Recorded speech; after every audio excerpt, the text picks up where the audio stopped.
Good afternoon. Online audible ആണോ? Am I audible?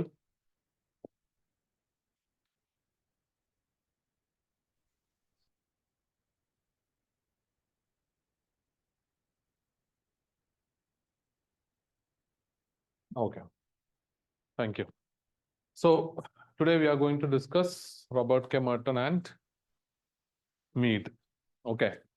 See, these are two small portions, so I think we'll be able to cover it in 2 hours itself. So when it comes to that of Merton, we will be, it is kind of a continuation from where we have left off in Parsons' portion, right? Because in Parsons' portion, or maybe we should consider Merton's theories as a criticism of Parsons' theory.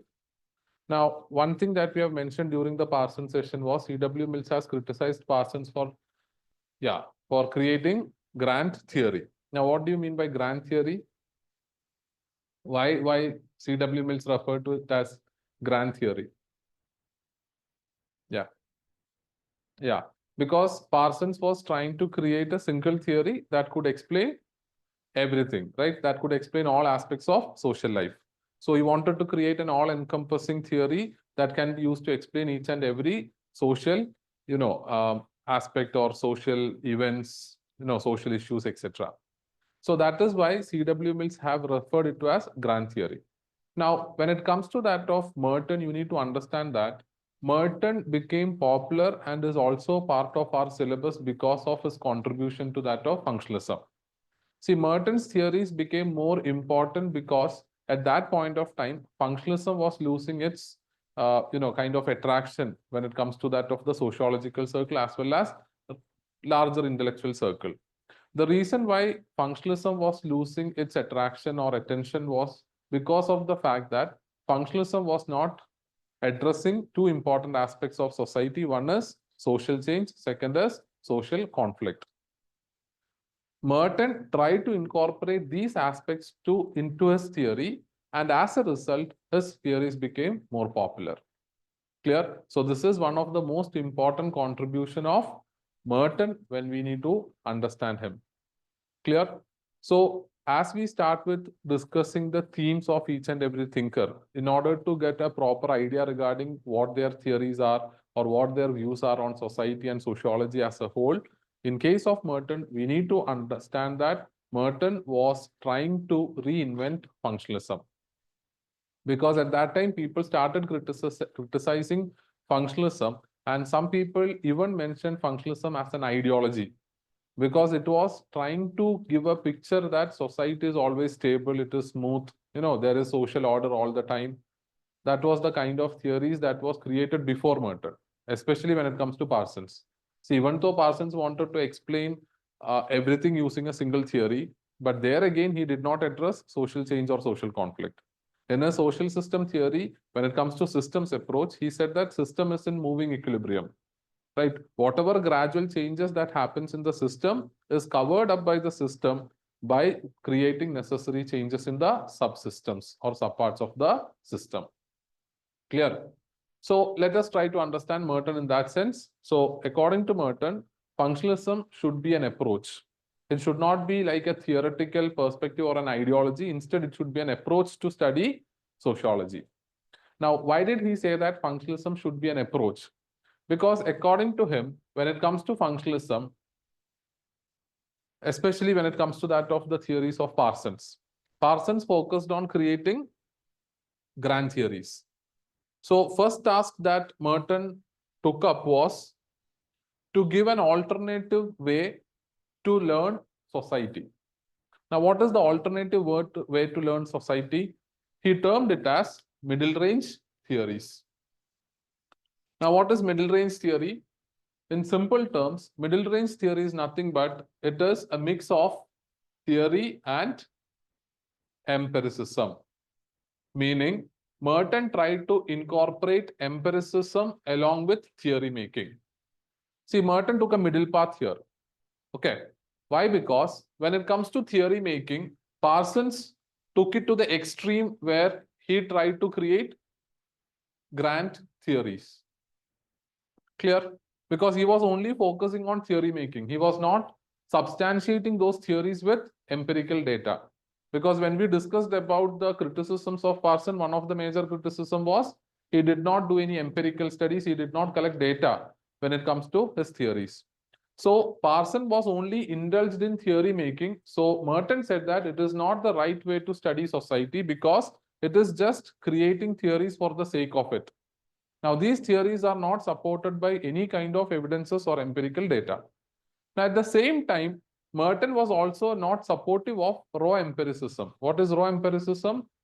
Here, we will be focusing only on data collection. Now, if you just collect data, then the public will not understand what are the conclusions or what we can draw from such data, right? So in order to make this data more effective and more understandable for the public, we need to convert it into a theory so that it will become easier for them to understand. So that is what Merton did by combining empiricism with that of theory making. So he focused on data collection as well as out of the conclusions that he got from the data, he will create a theory. Now, according to Merton, such theories will not be trying to attempt to explain all the aspects of society. Instead, it will be focusing on smaller or micro level aspects. Say, for example, according to Merton himself, he said that Durkheim's theory of suicide is a good example for middle range theory because it is explaining only suicide, right? It is not trying to or attempting to explain all the social aspects. It is backed by evidences or data because Durkheim used official statistics of suicide, and based on that, he made all the inferences. He studied about that. He took the suicide rates among different communities or societies, and finally, he came up with the conclusion that it is integration and regulation that is determining the suicide rate of each society. So that is a very good example for middle range theory according to Merton. He also said that Weber's Protestant ethic and spirit of capitalism can also be considered as another example for middle range theory, because here again, Weber took not official statistics, but he took statistics related to that of entrepreneurs. And he found that majority of them were Protestants. That is where he started his sociological inquiry. So there is some level of data collection, and based on that, based on their studies, they came up with the conclusion. According to Weber, what is the reason for origin of capitalism? It is the Protestant religion, and especially when it comes to religious belief, you need to understand that those religious beliefs that support inner worldly asceticism will promote capitalism, right? So this is middle range theory. So if you want to understand middle range theory, you need to understand that here, according to Merton, the way in which middle range theories need to be created, or the sociological inquiry based on middle range theories, should take the form of, first step is to create a hypothesis. Because whenever we start studying a sociological aspect, we need to first create a hypothesis, because hypotheses act as a guide when it comes to a research, right? So first step is to create hypothesis. Now, second step is to collect data. Now, after collecting data, the researcher will come up with certain level of conclusions. The next step is to test the conclusions that we arrive out of the data. Now, after testing, if we can validate it, then it becomes a theory. Clear? If we cannot validate it, then we need to analyze the research, analyze the data. You have to come up with a new theory. Is it clear?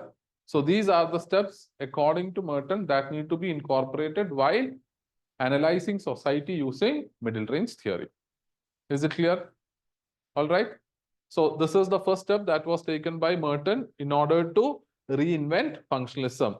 That is, instead of being just a perspective that comes out with theories, he tried to make functionalism more data-oriented, empirical, right? Because see, when it comes to the founding fathers of sociology like Durkheim, he also gave emphasis on positive study. Even though Parson is also supporting the positivist nature, but he did not himself consider collecting data for his theories or research. Now, Merton gave re-emphasis to the data collection aspect to the empirical aspect of sociological analysis. Is it clear? So this is the first aspect. Now, the second aspect that Merton touched was related to that of the way in which functional research was actually conducted, or the functional studies was conducted. Now, what was the problem with functional research or functional perspective as a whole? We have already discussed that. It did not consider conflict, it did not consider change. As a result, functionalism and the value of functionalism was going down when it comes to sociology. Clear? Now, Merton, what he did here was, he tried to reinvent by questioning the postulates of functionalism. Now, according to Merton, there are three important postulates when it comes to functionalism. What are those three postulates? One is functional unity,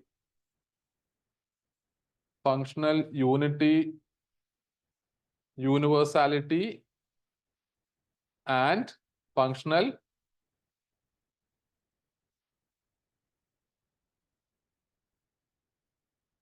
indispensability. Right? Now, what do you mean by functional unity? Now, it can be studied or it can be seen in various theories of functional thinkers. Now, functional unity means, see, let's, for example, take the case of Parsons, right? Parsons said that when it comes to a system, right, system have various subsystems. Changes in one part of the system will lead to changes in other parts of the system, because a system is an interrelated whole. Meaning all the subsystems within a system are interrelated and work in an integrated or coordinated manner. So as a result, they said changes in one part of the system will bring changes in other parts of the system. Now, Merton said that it is not necessary. Changes in one part of the system need not lead to changes in other parts of the system. Sometimes the changes may take independently in a certain part of the system. This he termed as functional independence. So by taking the postulate of functional unity, Merton rejected it. He did not completely reject it. He said that there can be instances where changes in one part of the system may bring changes in other parts of the system, but it is not necessary. It may not take place always when it comes to that of the society. Changes in one part may not lead to changes in another part. For example, take the case of new education policy, right? When new education policy was brought in, it did not lead to changes in other parts of the system, right? But at the same time, when the COVID-19 happened or occurred, it led to changes in other parts of the system. So there can be instances where, on one hand, it can bring changes in other parts. On the other hand, some of the changes may not bring changes in other parts. Or you can also mention about the newly, brought in BNS, Bharatiya Nyaya Samhita, right? It may not lead to changes in other parts of the system. It has just led to changes in the legal part of our system or society, right? It can have indirect effects, but it is not direct or it is not that of importance. Clear? So this is what he meant by functional independence. Is it clear? All right. Okay. Now let us take functional universality. Now, what do you mean by functional universality? According to the functional perspective, each and every subsystem are existing for a reason. And what is the reason for existence of subsystem? Because they are performing certain important functions for the system.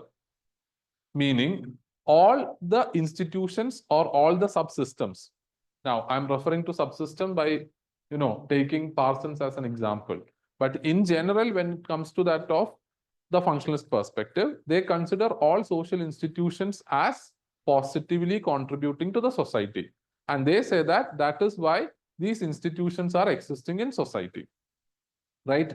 Now, Merton took that particular view, that is functional universality, which means every institution is serving some level of functions, or they are serving functions for the society. And he said that that is also not necessary. A single institution can be both functional as well as dysfunctional. So he said that when it comes to that of functional universality, we need to understand that a single social institution can have three important aspects or three different You can divide it into three. It can have U functions or functions. It can have dysfunctions or negative functions. And in certain cases, it can have no functions. Clear? Say, for example, take the case of religion. We can say that in case of religion, first and foremost, what are the functions? It brings social solidarity, social order, collective conscience. So you can mention all that functional aspects on religion. But at the same time, there are dysfunctions for religion. What are the dysfunctions? Communal violence, superstition, right? Fundamentalism. These can be quoted as some of the dysfunctions of religion. And it can also have no functions, meaning certain aspects of religion may not be having functions or dysfunctions. It might be existing just like that. It's like a custom people will be following it. It will not be having much of functions or dysfunctions. So that is referred to as no functions. Clear? So he took the postulate of functional universality and he mentioned that it is not always the case. A single social institution can have functions, dysfunctions, and no functions. Now, the third thing that he took was the postulate of functional indispensability. What do you mean by indispensability? As all social institutions are performing certain functions for the society, according to functionalists, we cannot replace these institutions, right? We cannot, these institutions are irreplaceable, inevitable. Clear? Now, Merton said that we cannot say that, right? He's again ignoring or he's rejecting that particular postulate, and he said that, yeah, we can have for a particular social institution. See, all social institutions may not be inevitable or irreplaceable. It can have functional alternatives, substitutes, or equivalents. Alternatives, functional substitutes, or functional equivalents. Say, for example, when it comes to that of family, right? When it comes to family, as you all know, many of the functions performed by the families are now being done by other alternative or substitute institutions. Say, for example, elderly care function of family is now performed by old age homes. Childcare functions of family are now performed by daycare centers or creche facilities, right? Sexual gratification function are now being performed by institutions other than family or marriage, right? New aspects like one night stand, like prostitution, casual dating, all of those stuff are now present in the society. So the sexual function of family is also not, uniquely or exclusively, being carried out inside the family. As a result, we can say that family as an institution can be replaced in the modern times. And that is the reason why it is said that more number of youngsters are not preferring to marry or create or establish a family, right? So there are functional alternative substitutes and equivalents for family as an institution. Is it clear? So that is Merton's view. So by rejecting all these postulates of functionalism and by bringing his own view when it comes to that of functional research, Merton was successful in reinventing functionalism because through his ideas or viewpoints, he was able to address change in society as well as he was able to address conflict in the society because he mentioned about dysfunctions. He mentioned about functional alternative substitutes and equivalents. It means there can be social change or social changes happening in society. Is it clear? All right. So that is with Merton's view on functionalism and how he reinvented functionalism. Clear? All set? Any doubt, anyone?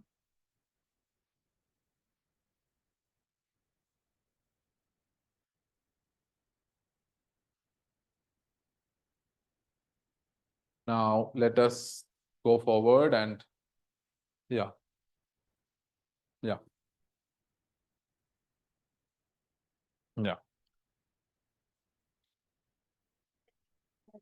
See, middle range theory and the postulates of functionalism should be separated. Okay, middle range theory is an approach of theory making, which was a direct criticism of Parsons' grand theory. Now, postulates of functionalism, where Merton tried to explain about the different postulates and he came up with his own alternative view. It is an attempt to actually incorporate change and conflict. Okay, so you have to first of all separate these two things. Now, when it comes to that of the postulates of functionalism, what Merton did was, see, people were criticizing functionalism because they said that functionalism is not reflecting the social reality. Because in reality, in society, we can see change, we can see conflict. But in none of the functional theories, they are addressing it. Right. So that is what Merton did by bringing the concepts of functions and dysfunctions, as well as functional independence, as well as that of alternative substitutes and equivalents. Clear. So that is what he did when it comes to that. Now, we need to also understand that when Parson discussed about the functions and dysfunctions, he also used the concept of manifest and latent functions and dysfunctions. So what are manifest and latent functions and dysfunctions? Yeah. Intended and recognized consequences are referred to as the manifest functions or dysfunctions, and unintended and unrecognized consequences are referred to as latent or manifest dysfunctions. Now, when it comes to intended and unintended, it means that certain institutions will be having such functions that will be recognized by the society, and certain functions of such institutions may not get recognized by the society. Say, for example, Merton took the example of rain dance among Hopi Indians. He said that the rain dance, even though superficially, when the people, try to understand that particular rain dance, they consider the functions of rain dance as a kind of activity that will help them bring rain. Clear. But according to Merton, there is a latent function for rain dance. What is the latent function? Now, when there is no rain, when there is water scarcity, when there is drought-like situation, people may get frustrated. It can impact the solidarity of that society. By having such function like a rain dance, when people come together to perform that activity, it will reinforce the solidarity and unity in the society. Now, this function of rain dance is not recognized or intended by the performers of such an act. Right? This is known as the manifest and latent functions. Is it clear? In India also, we can see such examples. One of the example is, that there is a thing known as, getting the frogs, married for getting rain. Now that is popular throughout the northern belt. And there are several other examples as well. See, when you take every institution in the society, okay, for all the institutions or all the social practices, we can see such kind of latent as well as manifest functions. See, when it comes to that of, I've mentioned about, I think mostly I mentioned this example in the class where there is this particular, ritual that is being performed in Tamil Nadu during the case of chicken pox. So those who, those who get, chicken pox are considered to be possessed by a goddess. Now, people say that now the manifest function of it is that ritualistic or the religious aspect where they believe that those who are having chicken pox is nothing but they are under the possession of a goddess. But the latent function of such a particular ritual is to ensure that those who are having or those who develop this disease are not left alone, and as a result, they will not get proper care and may also lead to instance of death.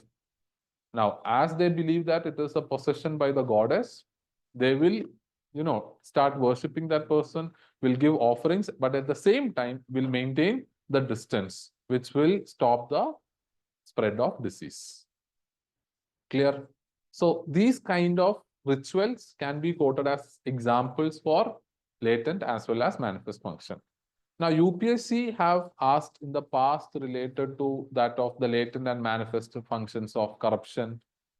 Okay. They may also ask such kind of questions in the future. Okay. So whatever social institutions that you see or come across, try to find out by yourself the latent and manifest functions of such institutions, whether it is the competitive examinations, whether it is the election system. Okay, they can ask also related to the election system, what are the latent and manifest functions of elections? Especially now there is increasing discussion regarding simultaneous elections. they may ask such a question like, what are the latent and manifest functions of election? Now, whenever you're writing the latent and manifest functions, make it a point that you also write latent and manifest dysfunctions as well. Clear? So for every institution, for every social practice or cultural practice, we can identify latent and manifest functions as well as latent and manifest dysfunctions. So what is the latent or manifest dysfunction of these kind of rituals where they marry frog to get rain, or they may find a person having chicken pox as being possessed by goddess? It will promote superstitions, right? It can actually make society move towards traditional aspects, right? It is regressive. So that is the manifest dysfunction, right? So likewise, you can find out, or you have to find out, the manifest and latent functions and dysfunctions. Clear? Start thinking about various aspects. Now, this is how UPSC may ask practical application questions. Okay. Clear? See, in the last class, we discussed about the systems approach, right? Now, systems approach can also be applied in various institutions, and we have discussed about the question that UPSC asked regarding university. Similarly, they may ask about other institutions and how you can apply the systems approach there. Okay. Now, let us try to understand the procedural steps in functional research according to Merton. See, according to Merton, when it comes to that of functional research, we need to follow certain steps or procedural aspects. Now, what are those? Basically, according to Merton, when it comes to a functional research, this is how a functional research should take place. Now, here you need to differentiate between middle range theory and the functional research. In middle range theory, he is giving out an approach to do or to carry out sociological research. In functional research, he is laying down steps to do a functional analysis of a social institution, a social practice, or a cultural practice. Now, what are the various steps when it comes to that of the functional research? According to Parsons, the first and foremost important aspect is to write down the functions. Okay, a detailed view on functions. Now, when a researcher is writing down the functions, researcher should look for latent as well as manifest functions and dysfunctions. So the first step in the functional research is to write down the entire functions of a particular institution or a social practice. And when they are writing down the functions, they should take care of writing down the manifest and latent functions separately, as well as to write down the dysfunctions separately. Is it clear? Now, here you can see that the sociologist should look for subjective dispositions and distinguish it from the objective consequences. It means they have to look for the latent and manifest functions. Subjective dispositions means those recognized and intended aspects, which is the manifest function, and objective consequences means it is unintended or unrecognized consequences, which is nothing but the latent functions or dysfunctions. Is it clear? So first step is to write down all the functions, separate the latent and manifest functions, and also the researcher should look for the latent and manifest dysfunctions. Now, after identifying or listing down the functions and dysfunctions separately, the researcher should try to find out the net consequence, net balance of consequence. So what do you mean by net balance of consequence? Meaning, when you look into the functions and dysfunctions, which one is higher? Right? If for a social institution, the functions are higher, then that means that social institution is good for the society, it is functional for the society, right? But in the other case, if that particular social institution's dysfunctions are higher than that of the functions, it means we need to search for functional alternatives, substitutes, or equivalents, because that institution is not doing good for the society. Clear? So that is the step number 5 and 6. So net balance of consequences. After identifying the net balance of consequences, the step is, in case of dysfunctions, we need to find for the functional alternatives, substitutes, or equivalents. Clear? And in case of these functional alternatives also, we need to do repeated validation. Meaning, if you find out a functional alternative, then that alternative should also be studied in the similar way, where we have to start by writing down the functions. We need to look for the latent and manifest functions and dysfunctions. we need to look at the net balance of consequence, and only if that institution is functional, then we can say that this institution can be replaced by the alternative institution. This is how the functional research should take place, and that too with repeated validation. Is it clear? All right. So steps, first is all the functions should be noted down, and when writing down the functions, separately you have to write down the manifest as well as latent functions, as well as you have to write down the dysfunctions. Clear? And after writing down the function, the dysfunctions, the next step is find out the net balance of consequences. If it is functional, it is well and good. You can go with repeated validation, right? However, if the net balance of consequences is dysfunctional, we need to look for functional alternatives, functional equivalents, or substitutes. Clear? And that too should be validated by following the same procedure. Clear? So this is the functional aspect according to Merton. See, when it comes to conclusion, you just need to mention that Merton was successful in rebuilding and reinventing functionalism. Because if not for Merton, functionalism would have died down. But Merton gave it a new life. But in modern times, people are not sticking on to a single perspective. Rather than we can see, you might have heard about triangulation of research, where we are mixing up the quantitative and qualitative. Similarly, the postmodern studies are a mix of various theories. They are not sticking on to a single perspective. Clear? They are trying to view a particular social institution from different angles, different perspectives. Clear? That is why these intersectionality and all of those stuff are coming in. You might have heard about intersectionality, right? So that is because of the fact that now the social researchers are looking into multiple perspectives or multiple angles of a particular social aspect.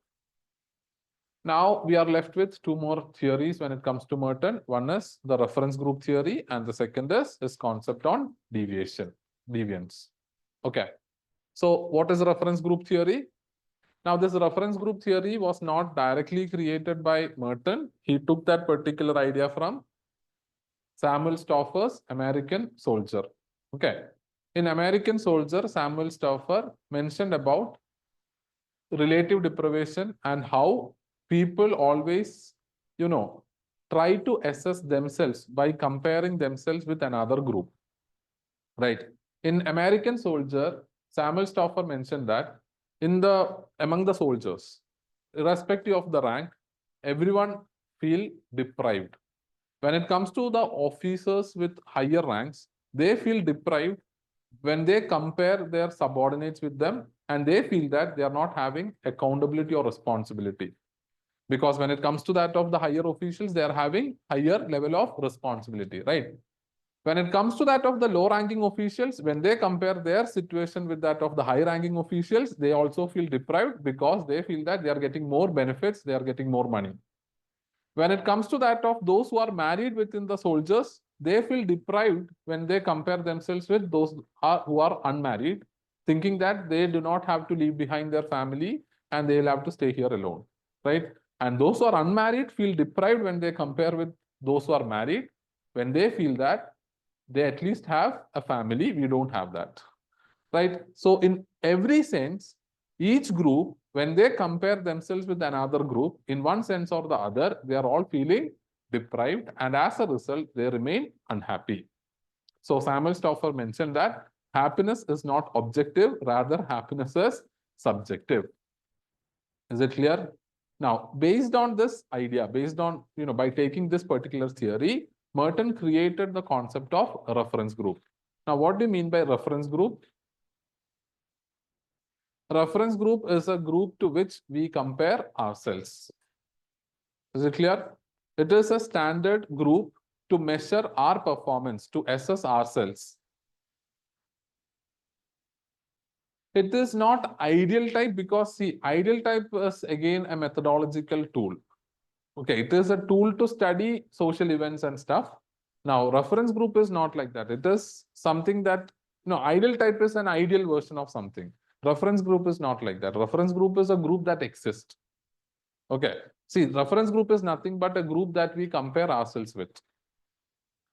Clear? Now, as aspirants, you might be comparing yourselves with those who are already in service, because you ultimately want to be in service. As a result, you will be comparing yourselves with those who are in service. So that will be your reference group, right? So you want to be like them, you have to get into that particular position. As a result, that will become your reference group. That is why you go behind understanding how toppers learned, how many hours they spent studying, right? What are the resources that they have covered, right? What were their strategies? That is the reason why those strategy videos are getting a lot of views because you need to understand how they got or how they were able to clear this exam. Clear? Now, that is an example of reference group. Is it clear? Have you got the idea? So, any group that we use to compare ourselves can be referred to as a reference group. See, when it comes to comparing ourselves with a group, so the reference group can be divided into two. One is membership group and non-membership group. So what is membership group? Suppose we are comparing ourselves with a group in which we are already part of. Then we can say that our reference group is a membership group. Suppose I am comparing myself with my siblings, with my family members. Okay, that is my reference group. My reference group is my siblings and my family members. In that case, my reference group is a membership group because I am also part of that particular family. Suppose I am comparing myself with my friend's family. Okay, I want to be like them. Suppose they are very successful in my subjective terms, and I want to be like them. So in that case, my reference group is a non-membership group, meaning I am comparing myself with a group in which I am not a part, I am not a member. Is it clear? So I'll just repeat the distinction between membership group and non-membership group. Membership group is the reference group in which you are already part, meaning you are comparing yourselves with a group in which you are already a member. That means you are trying to compare yourselves with the other members of your group. That is why I said that if my family is my reference group, if I am comparing myself with my siblings and other family members, then my reference group is my membership group itself because I am already part of that group. Is it clear? But on the other hand, if I am comparing to a group in which I am not a part, then that means my reference group is a non-membership group. Say, for example, I already mentioned that for you, the reference group will be those who are already in service. That means your reference group is a non-membership group because you are not already part of those who are in service. Right? Is it clear? Have you got the idea? So this is the distinction between membership group and non-membership group. Clear? Now, according to Merton, the reasons for selection of membership group or a non-membership group as a reference group depends on three important factors. Those three important factors are, one is the degree of engagement. See, I have several choices, right? I can choose my own membership group as my reference group. In that case, say for example, I have a family, I can choose my family as my reference group. Or if I'm not happy with my family, I may choose someone else's family as my reference group. Suppose someone in my circle, like in my friendship group, right? Their family for me is doing better than my family. Or in that case, I may select their family as my reference group, right? So what determines my selection or choice of reference group? Whether to choose my membership group or not depends on these three factors. One is the degree of engagement. How actively we are involved in our reference group is an important criteria. If I am actively involved in my membership group, then in most of the case, my membership group will be my reference group. Suppose if I am very well connected with my family, in that case, my membership group, that is my family, will be my reference group. Clear? If I'm not that much engaged with my family, if I'm not that much closer to my family, sometimes my reference group will be different from that of my membership group. Is it clear? So that is the first important aspect. That is the degree of engagement that you have with the group. Second is the degree of distinctiveness, meaning how unique and special is your membership group. If your membership group is a unique group, if it is a special group that others want to join, then your membership group will definitely be your reference group. Suppose someone belonging to a kind of a, suppose any association representing actors.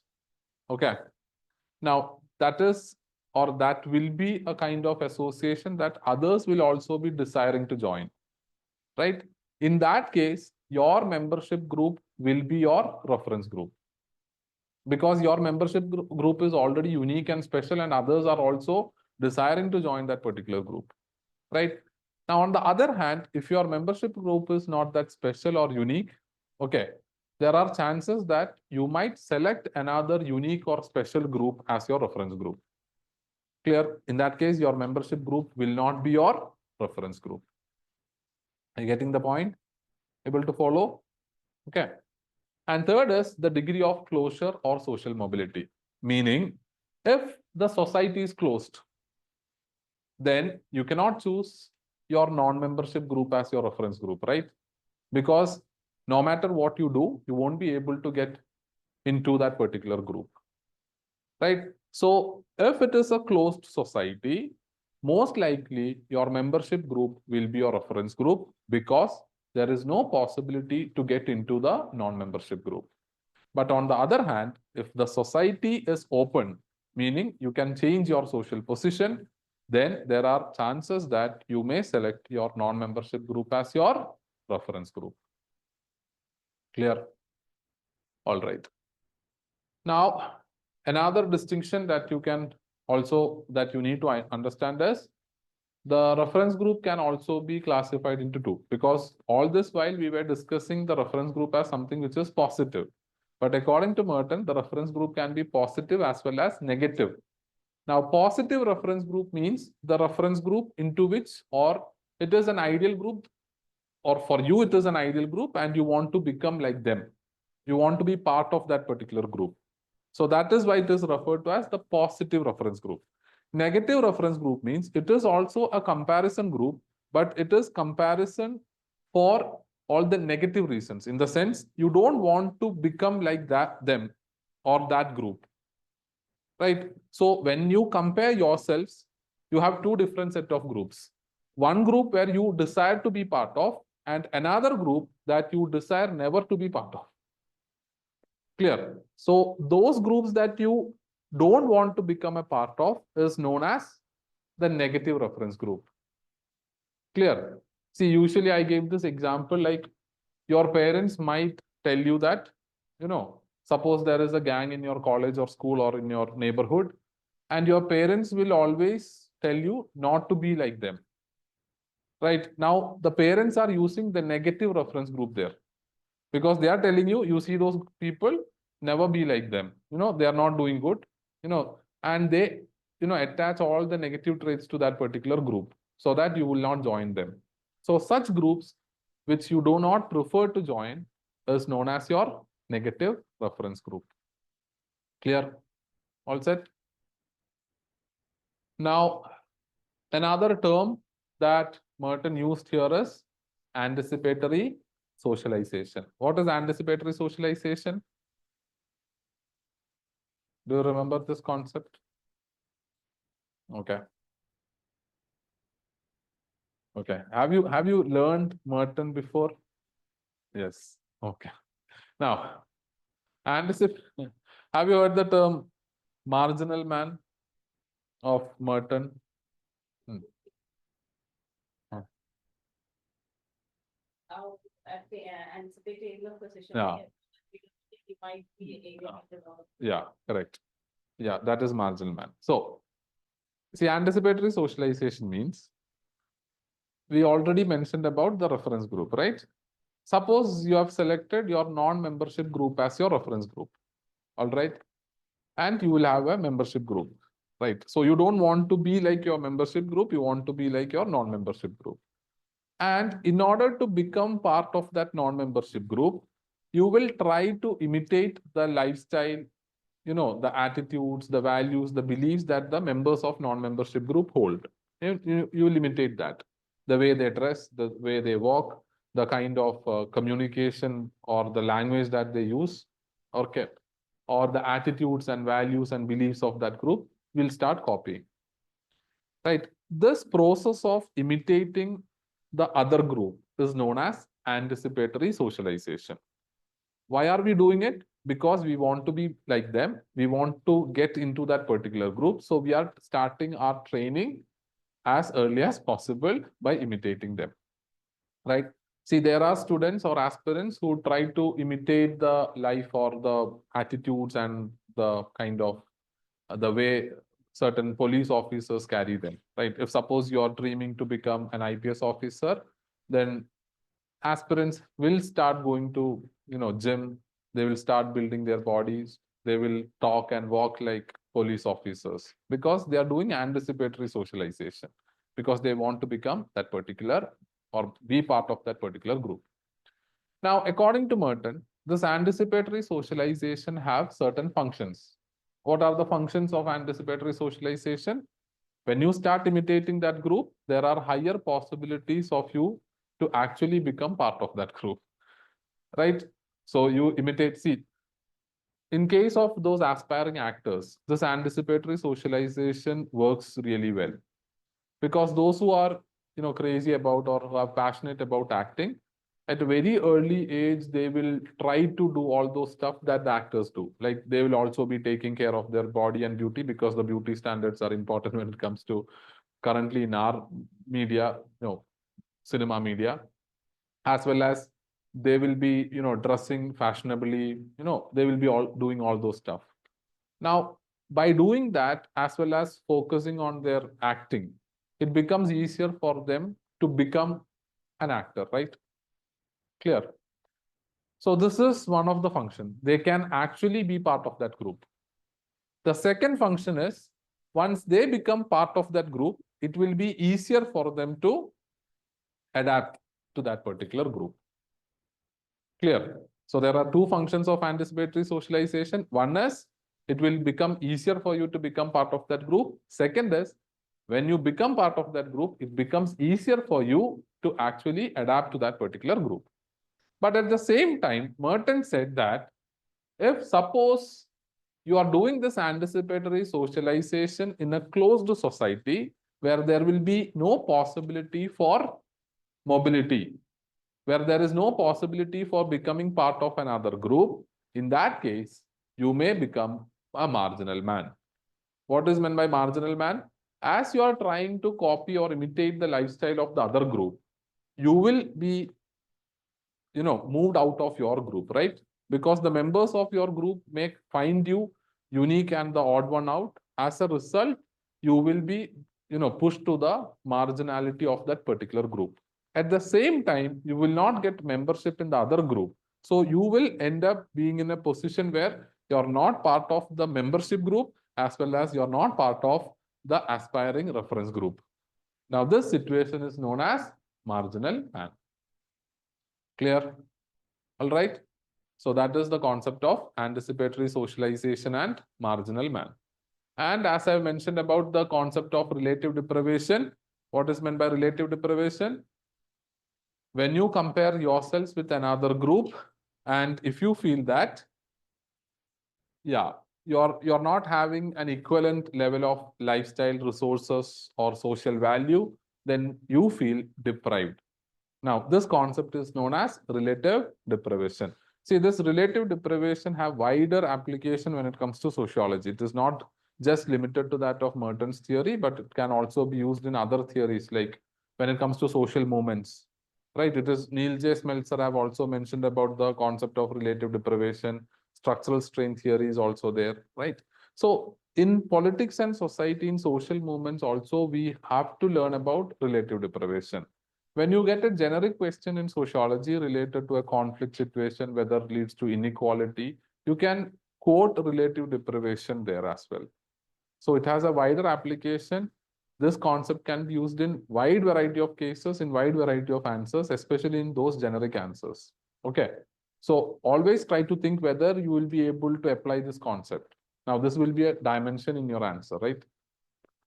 Clear? So according to Merton, why relative deprivation is important?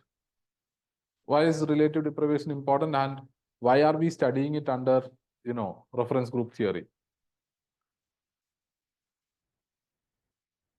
What will be the connection between the two? Reference group theory and relative deprivation.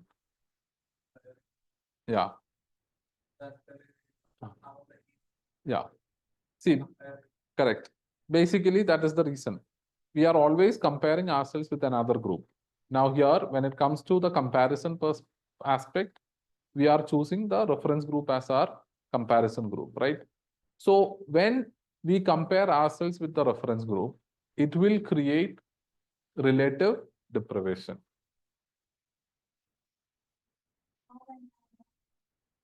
See, yeah, we can also connect it with that of haves and have-nots. See, basically, where in all the aspects, okay. See, in modern times also, what is social media doing? Deprived, right? In social media also, you can apply the concept of relative deprivation, and this relative deprivation that you feel due to the social media is the reason for all the mental health issues associated with social media.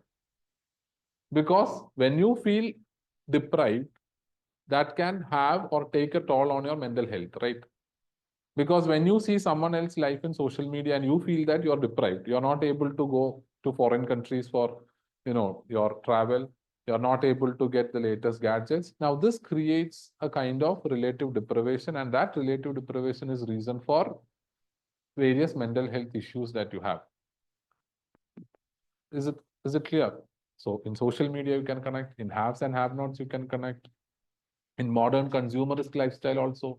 See, consumerism is also developing based on relative deprivation, right? See, we say about middle class mentality. What is middle class mentality?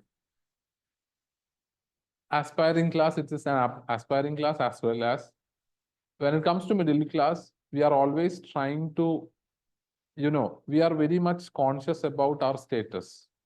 So someone in the neighborhood in the similar status buy a new car, okay, which is larger than our car or bigger than our car or more luxurious than our car. We feel deprived.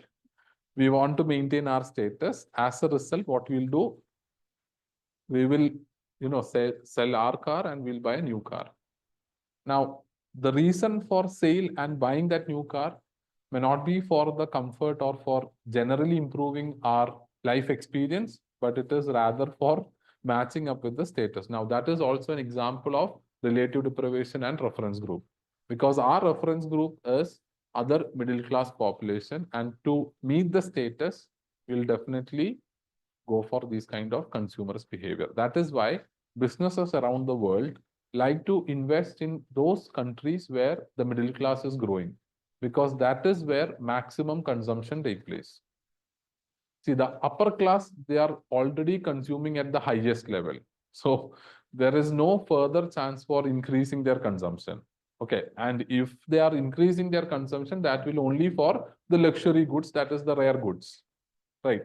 When it comes to the lower class, they will not be having enough resources for consumption. So those countries with higher number of middle class is targeted by them, because it is easy to create the feeling of relative deprivation and as a result to make them buy more. Clear? That is the aspect. See, when it comes to the concept of celebrities, social media and stuff, I'm not talking about the general social media stuff, but the celebrity influencer type of things. Now, what is that? That is also reference group, because they are creating a standard, right? This is how you should lead your life. That is, they are creating a reference group, right? Now, that reference group may or may not exist, but they are creating that idea that this is an ideal life. This is how people should aspire to live. Now, when we select or when we choose that as our reference group, we start imitating that lifestyle, and that leads to further consumerism. Right. So all these are related to each other. So what are the importance of reference group? According to Merton, there are three basic functions. One is the normative function, because when you take a positive reference group, it can, spread norms and values. We can control our behavior. So it can act as a normative function. It can control our conduct and belief. It can also do a comparison function, because it is always we compare ourselves with our reference group, and that actually act as a kind of a comparison rod, right? And third is They also lead to aspirations, because if our reference group is a higher group than us, right? So for example, for you, the reference group is those who are already in the service. Now, this is an aspiration or inspiration for you, right? So that will, yeah, it will help you attain the goals. So that is the aspirational aspect of when it comes to reference group. Clear? Now, the last and final theory when it comes to Merton, which is the theory of deviance. See, when it comes to the theory of deviance, when you're trying to learn this theory, you need to just understand that particular concept really well. Okay. And you have to write it in a proper flow. Okay.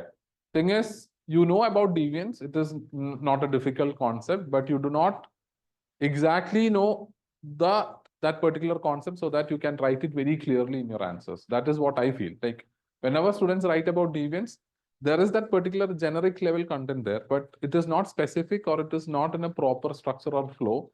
Thereby, you will lose marks even though you may feel that you have written it well. Okay. So let us start understanding deviance in a particular structure and order. So according to Merton, what is deviance?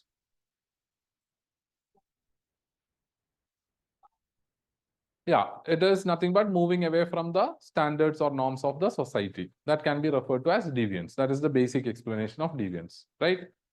Now, generally, when it comes to deviance or crime, it was believed that there are several biological theories, right? There is a psychological theory. John Bowlby mentioned that lack of maternal care in the early childhood may lead to deviant behavior. He took the data and he said that most of the juvenile delinquents, they did not have a proper connection with their mother. So lack of maternal care was considered to be a reason. And this is a psychological explanation of crime and deviance.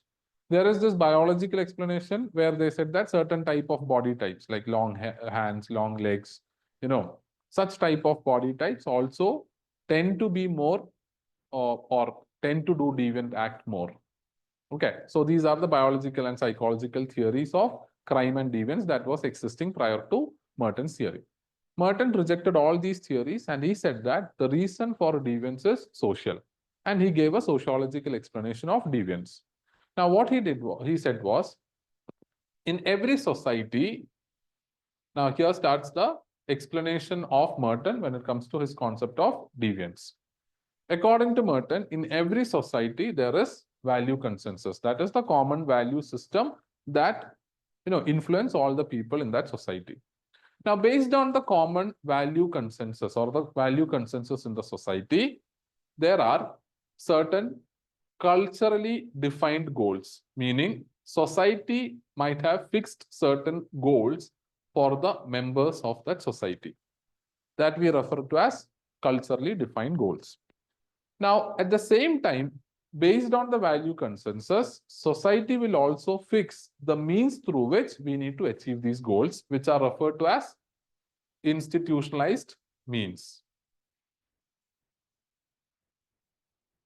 Now, Merton said that as people do not have equal opportunity, all the members of society will not be able to achieve the culturally defined goals of the society using the institutionalized means. Clear? So all the people in that society or all members of society will not be in a position to achieve the goals of society by using the institutionalized means because of the differential or unequal opportunity structure. Now, in certain societies, they place equal emphasis on the goals and means. Now, such balanced societies which give more or equal importance on both goals as well as means, there the deviant behavior will be less. But in other societies which give more emphasis on the goals rather than means, people will start forgetting the rules of the game, or meaning people will start forgetting or ignoring the means, and they will start focusing on the goals of the society. As people start focusing on the goals rather than the means, it will create a situation of normlessness, meaning When people are not following the norms or following the means people are not following the norms of the society, right? They are not focused on following the means prescribed by the society. They are just focused on achieving the goals of the society. In that aspect, people will forget the rules, people will forget the norms, and that situation will create normlessness. Now, such situation of normlessness is known as anomie, and this anomie is reason for deviance, because as there is as the norms are not directing the behavior, people will forget the norms, they will start focusing on the goals, and that promote deviance. Now, that is why we say that when it comes to deviance, it is the divergence between the goals and the means. Now, why do we say that there is a divergence? Meaning, we are giving more emphasis on goals rather than means. This will lead to a situation of anomie, and this anomie will lead to deviance. Clear? So this is the structure and flow in which that you have to explain this concept. You have to start by writing, according to Merton, there is value consensus in the society. Based on the value consensus of society, there is culturally defined goals and institutionalized means. As all members of society does not have equal opportunity structure to achieve the goals of society using the means, that may lead to deviance. But according to Merton, in certain societies where they give equal emphasis on the goals and means, there will be less deviance. But other societies which places higher importance on goals and lower emphasis on means, there what will happen? People will start forgetting the rules, they will start forgetting the means, and they will focus on the goals. Now, this will lead to a situation of anomie, and this anomie will lead to deviance. Clear?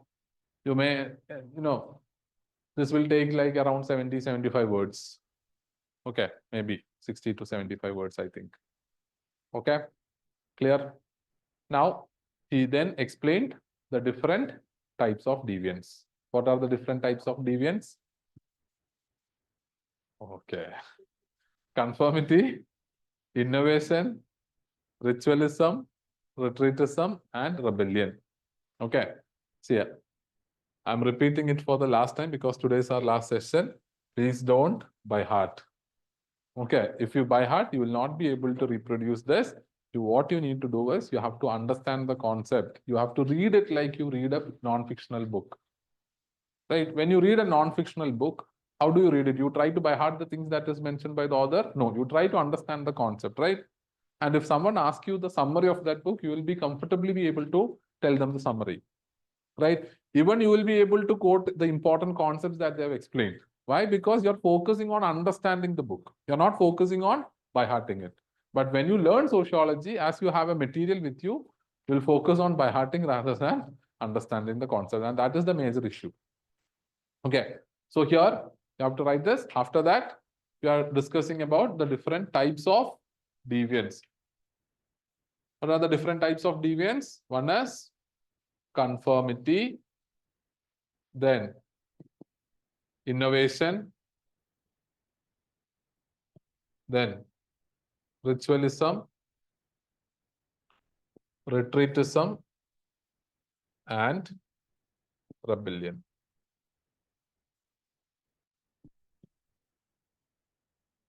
Now, when it comes to conformity, according to Merton, here the means and the goals of society are followed. That is why it is referred to as conformity.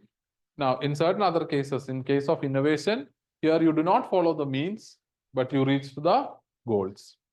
Then, in case of ritualism, you follow the means, but you won't be able to reach to the goals. In retreatism, you are rejecting both the goals as well as the means. In rebellion, you are rejecting the existing goals and means, and you are creating new goals and means.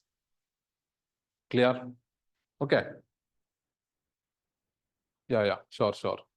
See, when it comes to that of retreatism, I'll give an example for all. Like conformity, the upper sections of society where they have resources, they can follow the means and get to the goals of the society. See, if those belonging to a resource-rich family, they have enough resources to start a business, suppose see, for understanding the deviance, if suppose UPSC asks you a question related to a particular instance and they are trying to identify the deviance, the first step that you need to take is you have to establish the goals and means, right? Say, for example, if I am giving you example related to different types of deviance, first what I need to mention is, now suppose in Indian society, the goals of the society is to get material success. Okay. And what are the means to achieve such goals? Through no. See, corruption is not the means. Okay, it is not the legitimate means, right? Now, the means of the society is through hard work, right? So that is the means. See, when you are mentioning about the goals and means, it is something that is ethical, moral, right? So goal of the society is to get material success. What is the means? Through hard work, right? Now, let us now take the examples. Conformity here, those people who are from resource-rich family, those who have resources to start a new business, those who have social network to actually reach out to or have the social network to grow their business, they can be mentioned to be conformist, right? Why do we call them conformist? Because, yeah.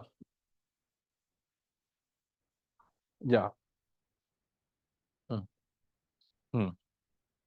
Hmm. No, I'm mentioning about the conformist. Conformists are not deviants. Yeah. See, basically, Merton mentioned about types of deviance. There are 5 different types of deviance. Exactly not the types of deviance. These are the 5 different variations in which people will respond to the goals and means of the society. But usually, everywhere it is mentioned as the types of deviance. But it is not actually the types of deviance. It is the types of responses towards the goals and means. The first response is the conformist, meaning they follow the goals of the society or reach to the goals of the society by using the means. Clear? So such people are referred to as conformist.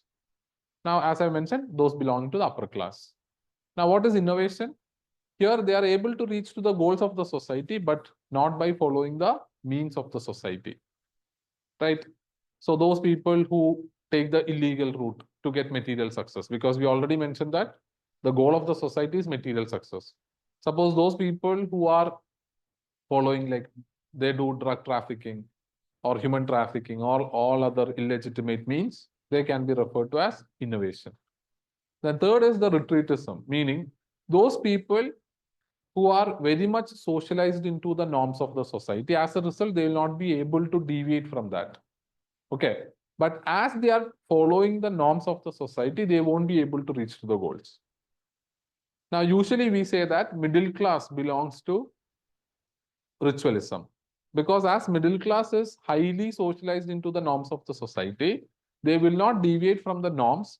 As they are not deviating from the norms, they will not be able to reach the goal. Clear? Such instances can be referred to as ritualism. Now, the fourth is retreatism, meaning those people who reject the goals as well as means. These are the people who tried to reach to the goal of the society, but they failed. And they lost complete belief on the goals and means of the society. Like people like, drug addicts, drunkards, who have left the goals as well as the means, can be used as an example here. Okay. And finally, rebellion, meaning those people who want to bring change, revolutionaries. They say that the existing means and goals of the society are not correct. As a result, they reject the existing goals and means and they create new goals and means. Such revolutionaries are example of rebellion. Clear? All set? So this is how you need to consider the different types. See, these are types of responses, but mostly we mention it as types of deviance. Clear? So with that, we'll just discuss few few criticisms of Merton's deviance theory, and then we will, wind up this particular part. Okay. Views on other thinkers on deviance, I've added it in the slide. You can just go through it. Okay.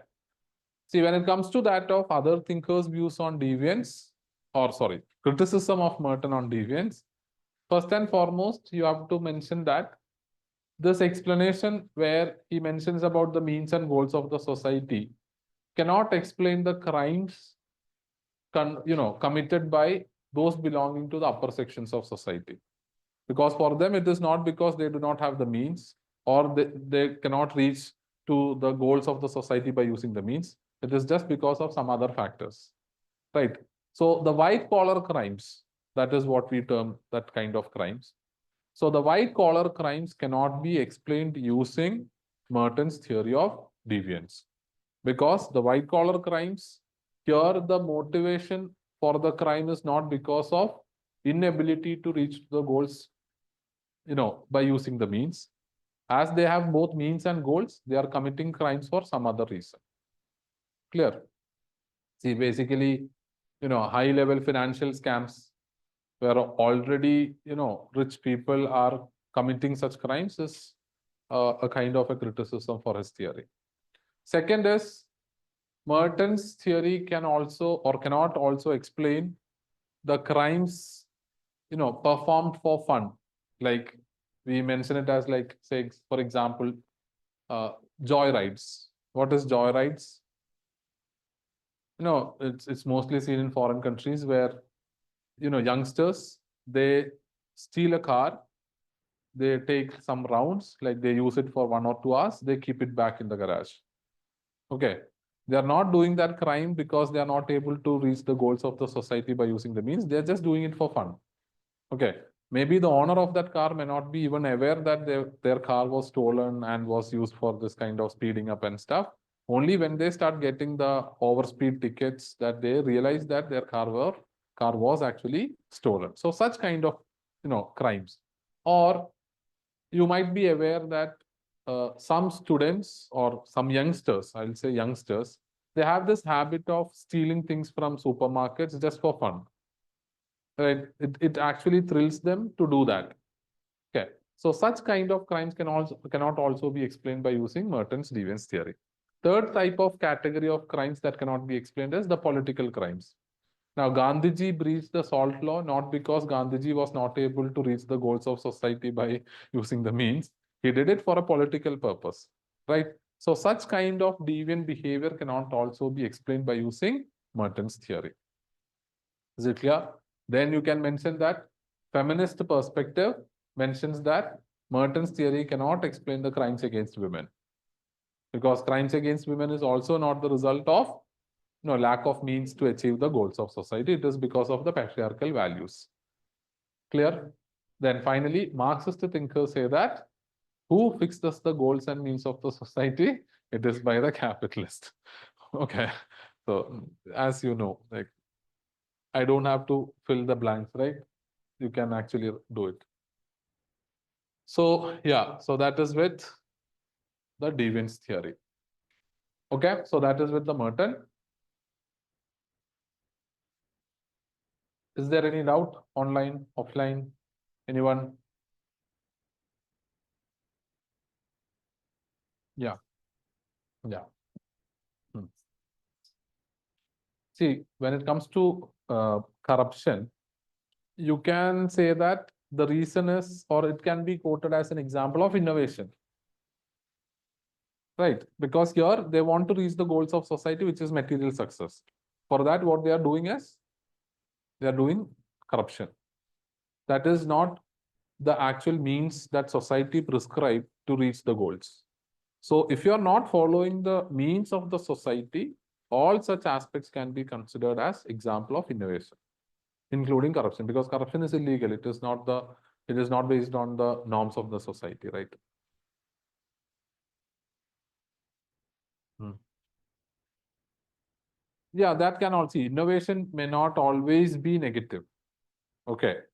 If suppose someone is able to do something innovative and they are able to reach the goals of the society, if that norms later get accepted as part of the norms of the society, then at that point of time, it may be considered as innovation, but later it becomes part of conformity. Okay. All right. So next, Mead.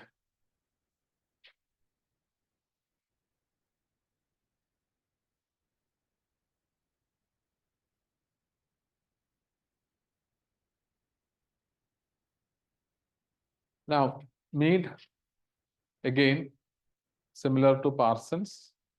I think if you understand Mead, then it is simple. But if you do not understand Mead, then it is nearly impossible to study it merely from the notes that you have. Okay. The only option left will be to by heart it. And most of the students do that as well. Okay. And some of them conveniently leave Mead's portion with the expectation that they will get the choice, because for mains exam you have choice, right? But what UPSC do is they ask Mead under compulsory section. Either they ask under the compulsory section, so you do not have a choice, or they might ask Mead along with two other very simple questions. But as Mead is there, you won't be able to select those two simple questions, and you will have to leave that particular set. Okay. So that mostly happen when it comes to Mead. I think UPSC is also well aware of the fact that most of the students are conveniently leaving this portion. So now here, what we'll do is we'll try to understand Mead, and Mead is very simple. It is largely conceptual. If you understand the concepts really well, you will be able to, learn this. Okay. So just pay attention. I'll just make it like a story. Okay. We are not going to discuss any other thing. I'll just discuss the story behind or with the theory of Mead. Now, when it comes to Mead, you might have come across certain terms like gestures, significant gestures, non-significant gestures, and all those stuff. See, what Mead said was human beings communicated, okay, by using certain symbols. Okay. Earlier, we did not have language, but we wanted to communicate with each other. What we did was we used symbols. Now, Mead said that what are symbols? See, for example, I'm doing like this. Okay, this is a symbol, right? Why do I do this? Now, what is the meaning of this? Okay, or good, right? Now, suppose, and what is the meaning of this? Super. Yeah, wow, nice, right? Now, when I show the symbol, why are you guys able to say the meaning of it? Because the meaning of the symbol is shared. We all know the meaning that when I show this, it means it's good, right? So Mead said people communicated using symbols. And why was this possible? Because of the shared meanings that the symbols had. Clear? All set? Now, then he mentioned about something known as gestures. What are gestures? Gestures are those symbols that may invoke response from the other person. Okay. If I show you like this, you guys may leave. Now, this is a gesture. Why? Because this is invoking a response or a reaction from the other person. Okay. So we started with symbols, and I mentioned about gestures. Now, Mead mentioned that there is something else which is known as significant symbols or significant gestures. It means that those gestures that can invoke a reaction not only from the other person, but it can also invoke the same reaction within the actor itself are referred to as significant symbol. Meaning, when I show this to you, you are leaving this classroom. At the same time, it is also invoking such similar response within me that when I show this, I'll also feel that, okay, you are now going to leave and you guys will also be leaving. So all those gestures that can invoke the same response within the actor as well as to whom it is addressed is known as significant gestures. Okay. Now, from this point, Mead said that one of the most important significant gesture is language. Okay. Why? Because if suppose the kind of gesture that I am using to communicate to you is through my expressions, through my gestures and hand movements. Sometimes some of these hand movements, some of these expressions that I show you may not be, it will not be well thought out from my part. It may not be intentional from my part, right? So as a result, such kind of expressions will not become significant symbols or gestures. Rather, it becomes a gesture. Okay, suppose I ask you a question in the class. You guys are not able to answer. Okay, and I give you a particular expression. It might be a natural reaction that have come up from my end, which I'm not that aware of. But once you see that expression, you understand that my impression regarding your preparation level is low, right? As a result, it will invoke a kind of response in you, but it may not invoke the same kind of response within me. Clear? All right. So the expressions, see, I'll give you an example. Okay. Suppose something happened in this class, like say, for example, suddenly a student started shouting to another student in this class. Okay. The kind of response that comes to my face, that facial expression, it will be natural. I'll not be aware of it.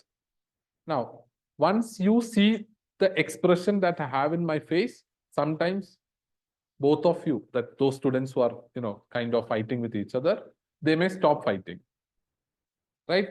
So the expression that I showed to you has created a response in you, but it has not created a similar kind of response in me because I'm not aware of the kind of expression that I'm showing to you because it is quite natural.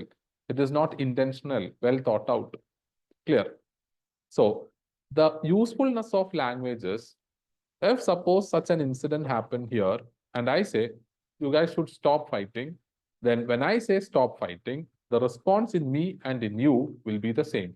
It can have same impact on me as well as on you. Clear? Are you getting the point? So this is why Mead said that the vocal gestures are the most important significant gestures or significant symbols. Clear? Have you got the point? So what is simple? What is shared meaning? What is gestures? What is significant gestures? Now, what is non-significant gesture? It is nothing but like a reflex action, right? Where it will not create the same response within the actor. It may create the response with the other person, but not with the actor. Clear? All set? Have you understood this? Now, let us move to the next part. Okay, so Mead mentioned about the vocal gesture or the language. Now, Mead said, what is mind? Let's move to mind, self, and society. So, what is mind?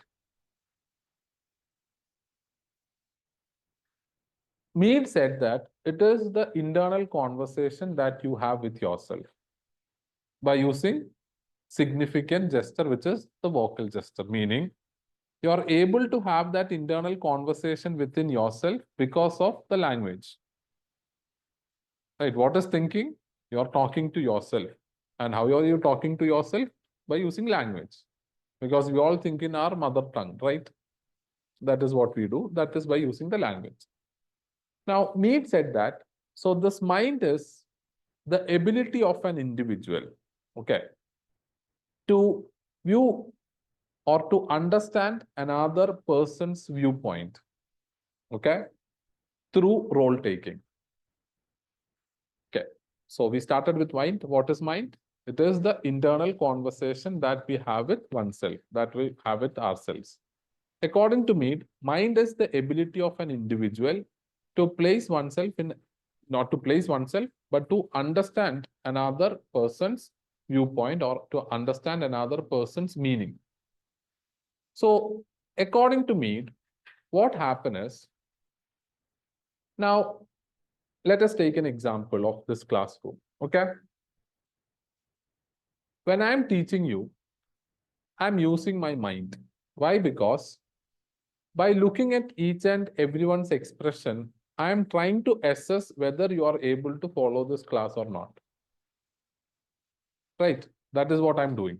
Now, what I'm doing here is the process of mind, where I'm thinking from your point of view to understand whether you are able to understand this class or not. Right? In order to understand that, what I do is I will take your role. This is known as role taking. Right? Now, what is role taking? I see your expression. Now I'm thinking from your point of view to understand the reason for the expression that you have. Whether is it because you have understood the topic or is it because you haven't understood the topic, right?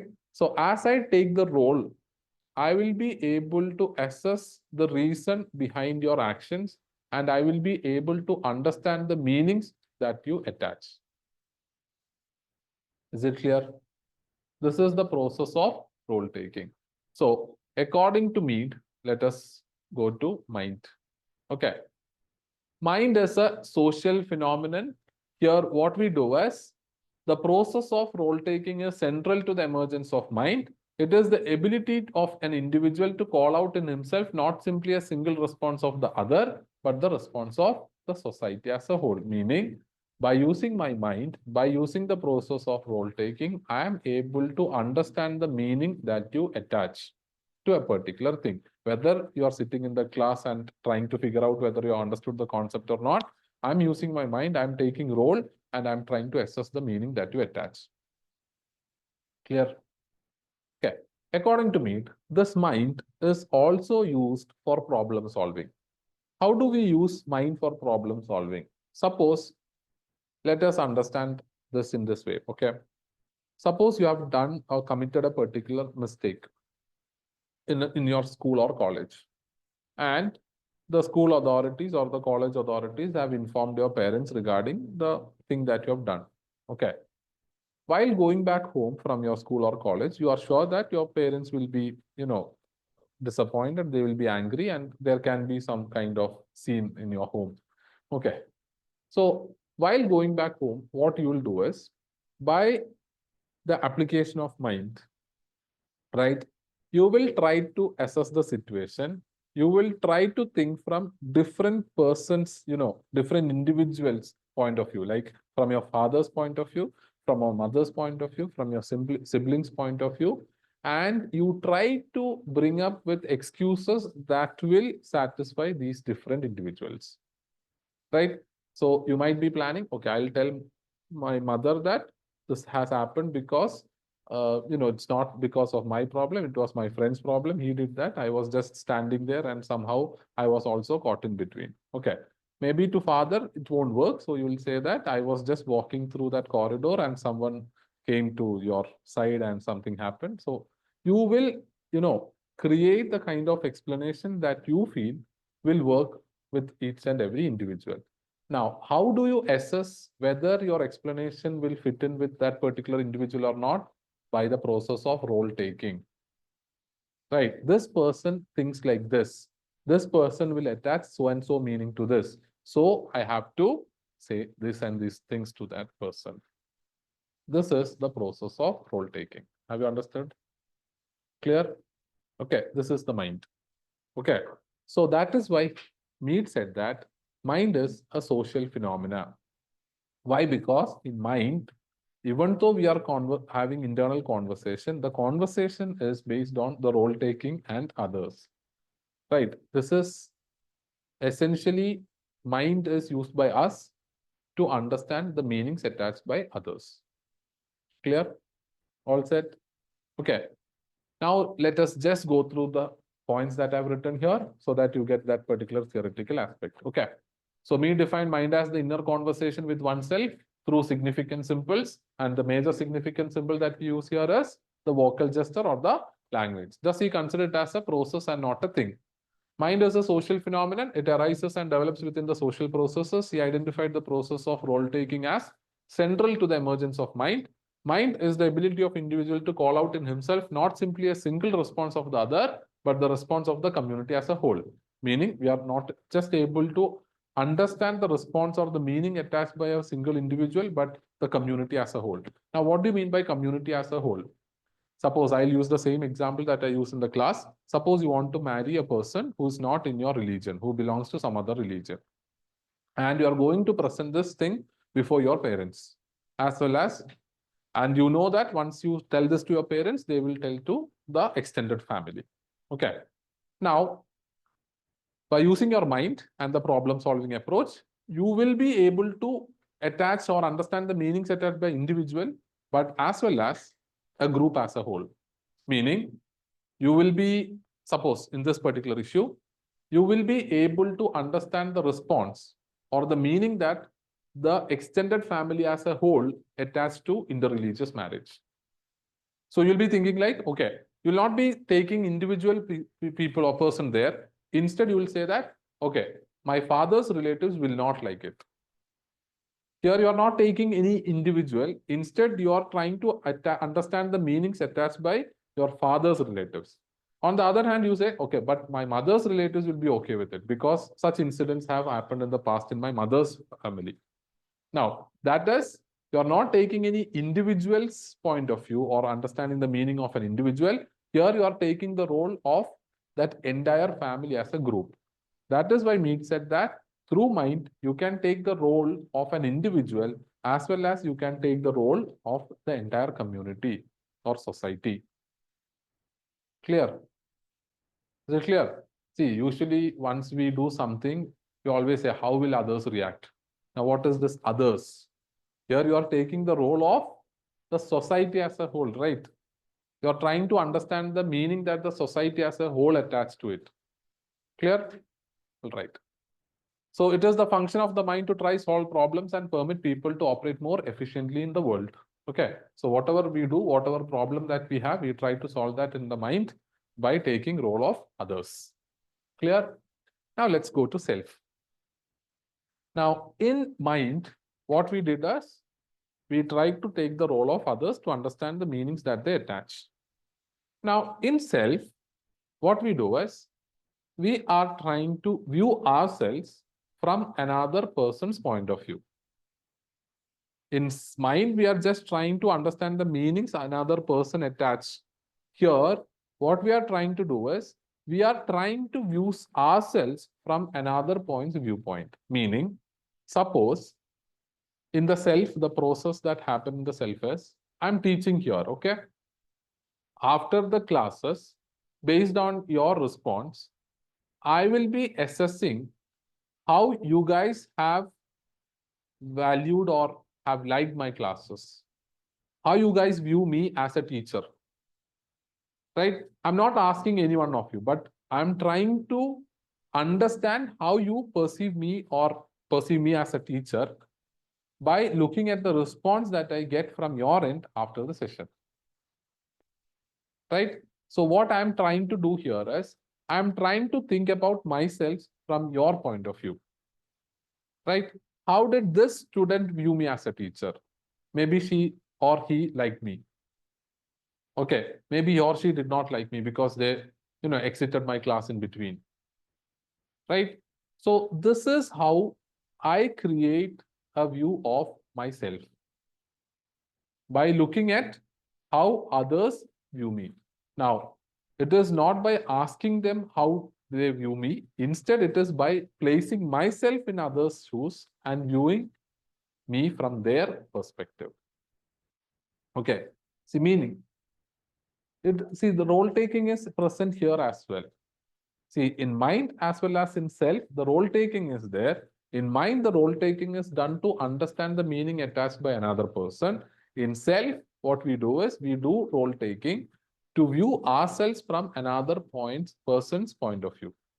So if we want to view ourselves from another point of view, then we have to do role taking, right? We have to place themselves in other person's role, and from there we have to look back at ourselves. That is why we say that self is the ability to view oneself as a subject as well as object. What is object? Meaning we are able to look at ourselves from another person's point of view. Are you getting the point? Clear? So this is self. Ability to view oneself from another person's point of view. Now, what is self according to Mead? Our self is formed by the process of role taking, by taking the role of others and viewing us from others' point of view. Right? So it is the aggregate of the view of others that we understand by placing ourselves in others' shoes. Looking glass self, yeah, it is similar. See, Mead was influenced and inspired by the looking glass self of C.H. Cooley, where he said that what is us? Our self is nothing but the aggregate of how others view us, how we perceive others are viewing us. Mm. See, empathetic liaison of Weber is more related to that of the mind, right? In empathetic liaison, we are trying to understand the meaning attached by an actor by placing ourselves in their shoes. So that is the mind process. But when it comes to self, it is not empathetic liaison. It is we are trying to view ourselves from others' point of view. See, it is nothing but we all try to understand how others are viewing us. We are always conscious about that. And many of the things that we do is also to alter or modify that particular view. Now, this particular view of how others view us are again subjective, right? We are not asking them how they view us. Instead, we are perceiving that they are viewing us like that so and so, way. Okay. Suppose I have, say, uh, my view on myself. Okay. I'll give you an example. Suppose my parents, right from my childhood, have in many instances told me that I'm lazy. Okay. Suppose my teachers, while I was in school, have also said the same thing. My friends have also said the same thing. Okay. My spouse or my girlfriend or boyfriend have also said the same thing. Now, this is this sum total view of all those who are associated with me and how they view me and how they have communicated to me regarding my, level of activity. This is how I view myself as a lazy person. It is the sum total of the view of others. And the sum total of view of others means here it is not the verbal kind of feedback that they have given me. Instead, how I perceive them to believe or view about me. Clear? Is it clear? See, that is why in C.H. Cooley's theory, he said that I am not what I think I am not what you think I am what I think you think I am. Meaning, what I perceive you to have a particular view on me, that is my view of myself. Clear? Is it clear? Okay, so let us try to understand. Self is basically the ability to take oneself as an object, that is the peculiar ability to be both subject and object. Through the process of role taking, individuals develop a concept of self. Idea of self can only develop if the individual can get outside himself in such a way as to become an object to himself. To do this, they must observe themselves from the standpoint of others. It is impossible to imagine a self arising in the absence of social experiences, meaning, suppose you do not have any social experience, then you will not have a self. Because what is self?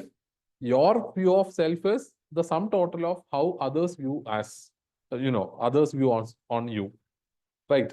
So if there are no others, it will be hard for yourself to develop.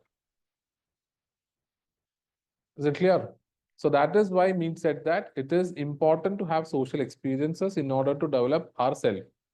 Without social experiences, development of self is not possible because we will not be able to view ourselves from another person's point of view. Clear? But according to Mead, once the self has developed, then there is no requirement of social experience. Clear? But that self will be static. There will not be any change. See, you need to understand self is also not static.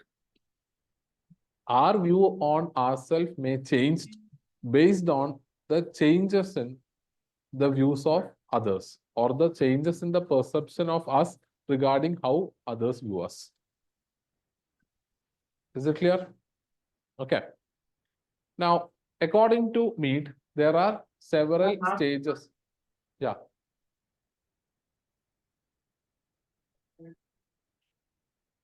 Is it to me or is it to anyone else?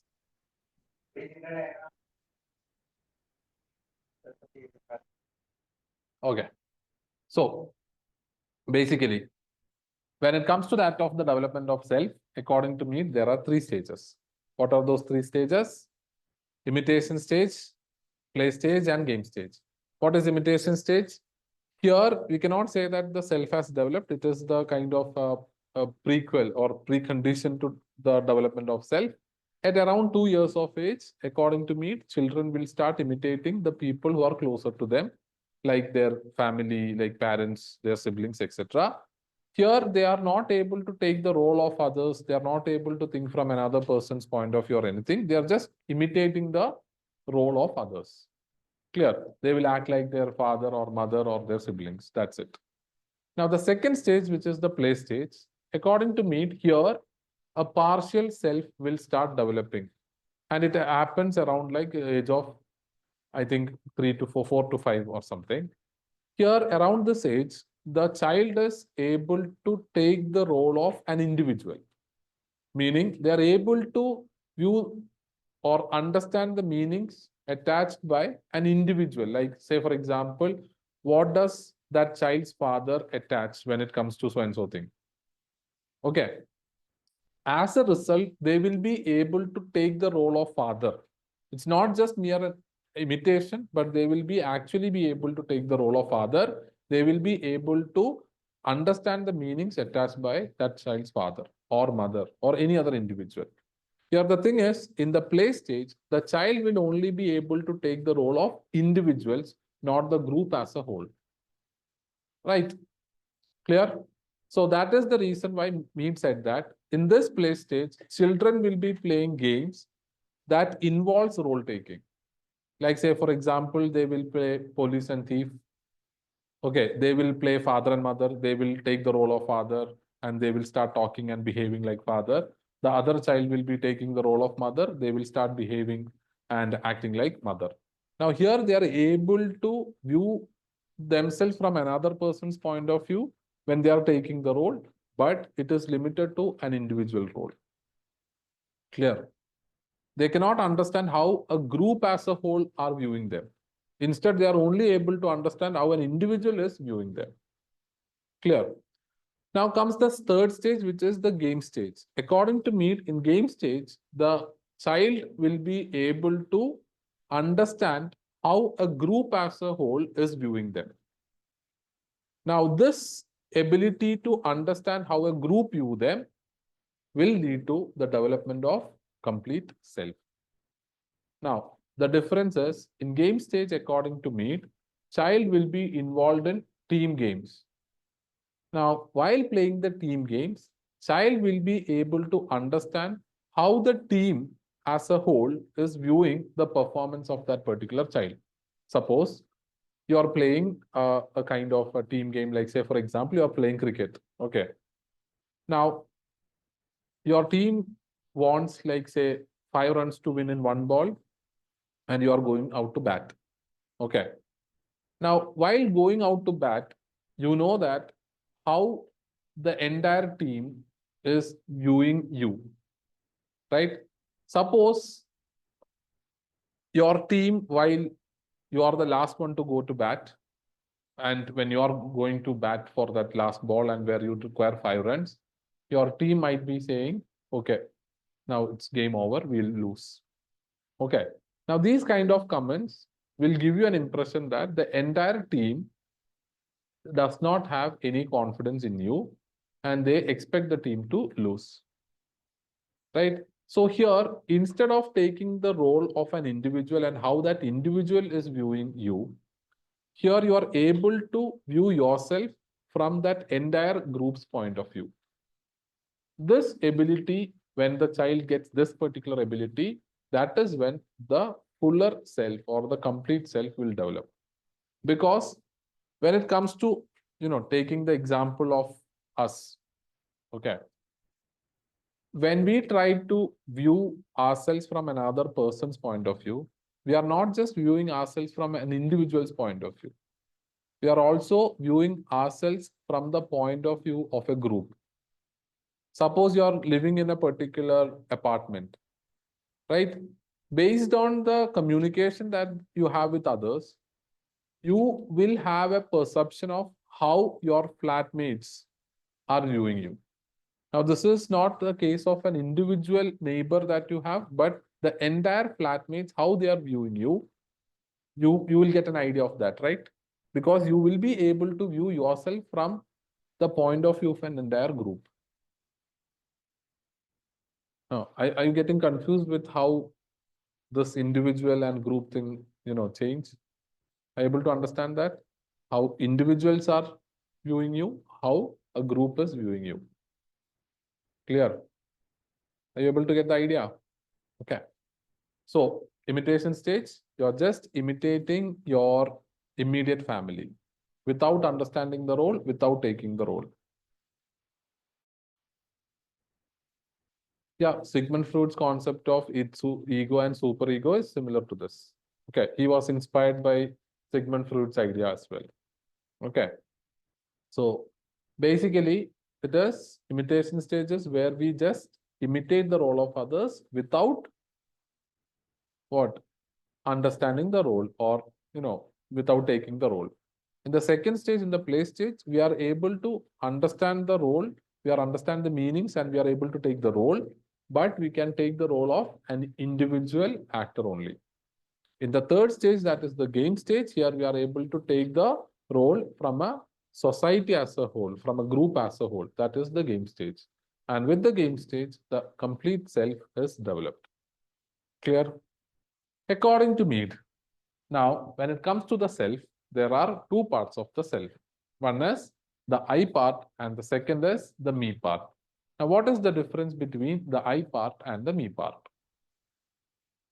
According to Mead, me part of the self is the socialized part of the self. Socialized part of the self means, according to Mead, this is the part of self where society's influence is highest. Okay, we are well socialized, meaning we are aware of the norms, values of the society, the standards of behavior. So that part of self is known as the me part. Now, this me part of the self allow us to live in a community or in a society because we are able to adjust with others. We are able to follow the standards. We are also able to follow the norms and values. So this makes the collective living possible. Clear?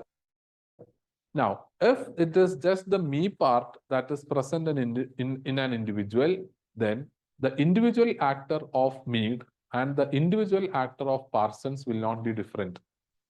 Because for Parsons, an actor is influenced by the normative as well as situational constraints. Similarly, in me part of the Mead, individual is also influenced by the societal norms and values.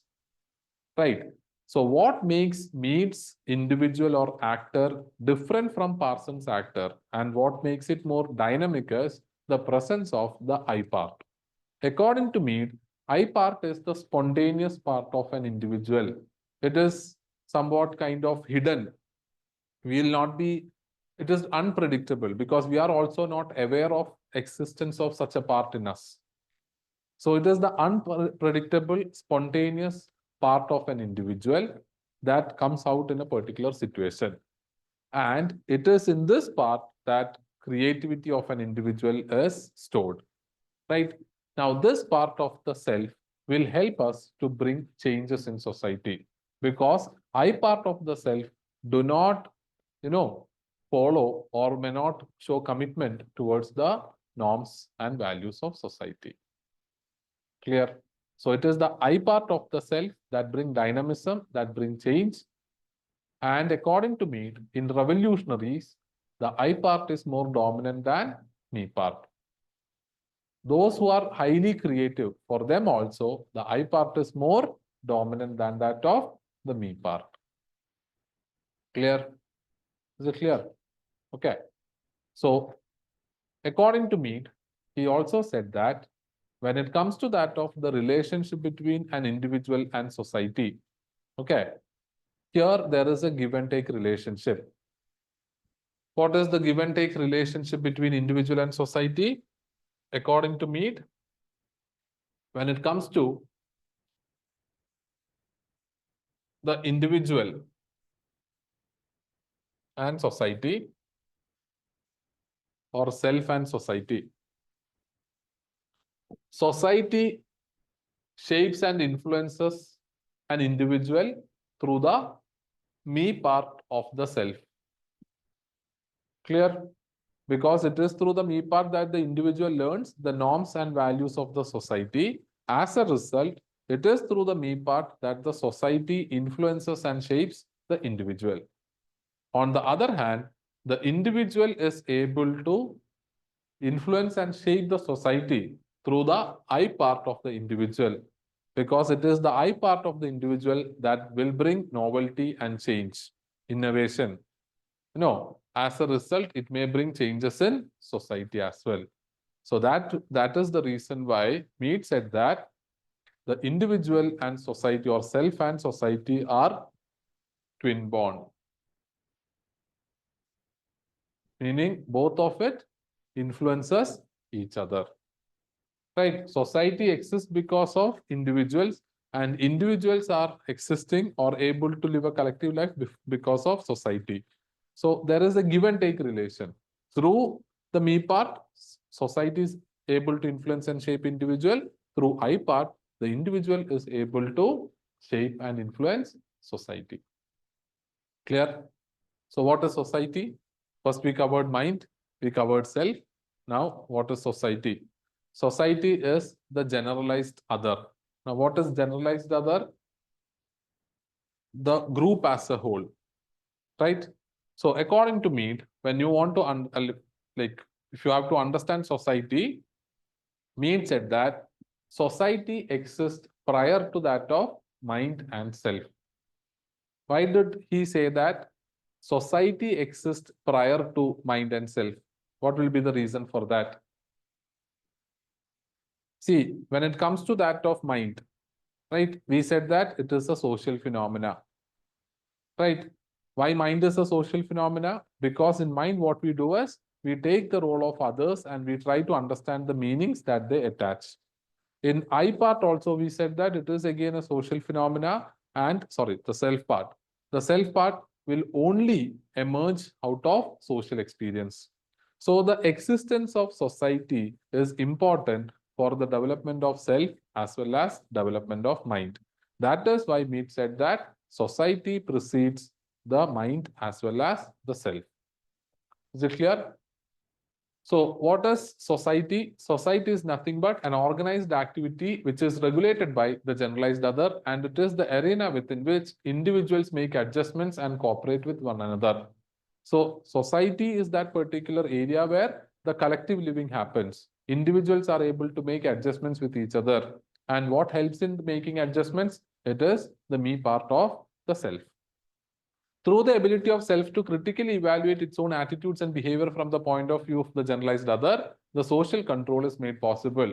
In society, according to Mead, order and stability, order and social control is possible because of what? The me part of the individual or the self, right? Because through the self, through the me part of the self, we are trying to understand the standards of the society. We are trying to behave, right, based on the standards set by the society. As a result, there will be social control and social order. See, here you need to understand why you guys are behaving in a particular standard way. Why you guys are not being deviant. What is the reason for that? Because we want others to view us in a particular way, which is again, that particular way is also decided by the society. So through the self, through the development of self, we understand that particular standard set by the society, as well as we also want others to view us in a particular way. And that way is selected based on the standards of good and bad set by the society. Right? We always want to get into the good books of others. And why these good books exist? Because society created that particular good books. So that is the reason why certain kinds of behavior are appreciated and certain kinds of behavior are punished. Right?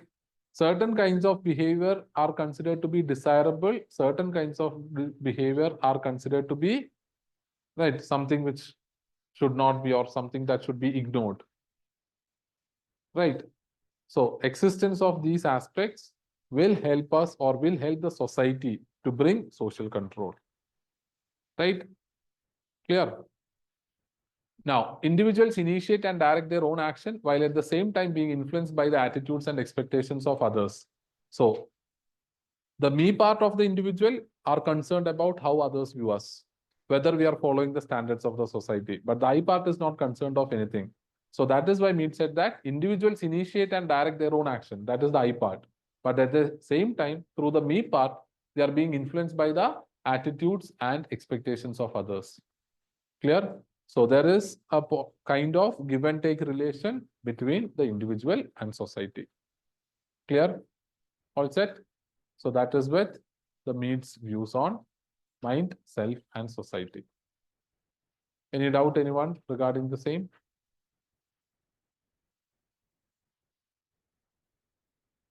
No doubt. So how does the self change?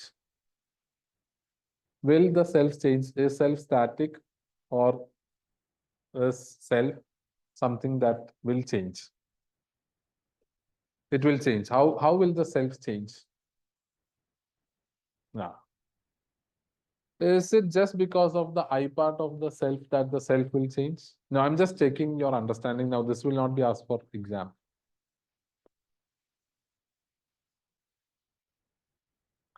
Social expectations. Okay. How will our self change? See, what is self? Putting ourselves in another person's shoes and viewing back at ourselves. That is self. Now, what does that exactly mean? Okay. This is, we have covered the portions. Okay. This is strictly, informal. See, what does yourself mean? We say our identity, right, of who we are. Okay, that is self. How is our identity of who we are formed? From society. Mead is trying to say that the view of what we are, that we have inside us, is not developed within us, but it is developed through the process of interactions. And through the interactions, we understand how others view us. Now, it is the sum total of how we perceive as others view us that forms our self. Right? So, what is self? What is our identity? It is not something that arises from within, but it is something that develops in the process of social interactions. And through social interactions, we understand how others perceive us, and our self is the sum total of how we perceive others are viewing us.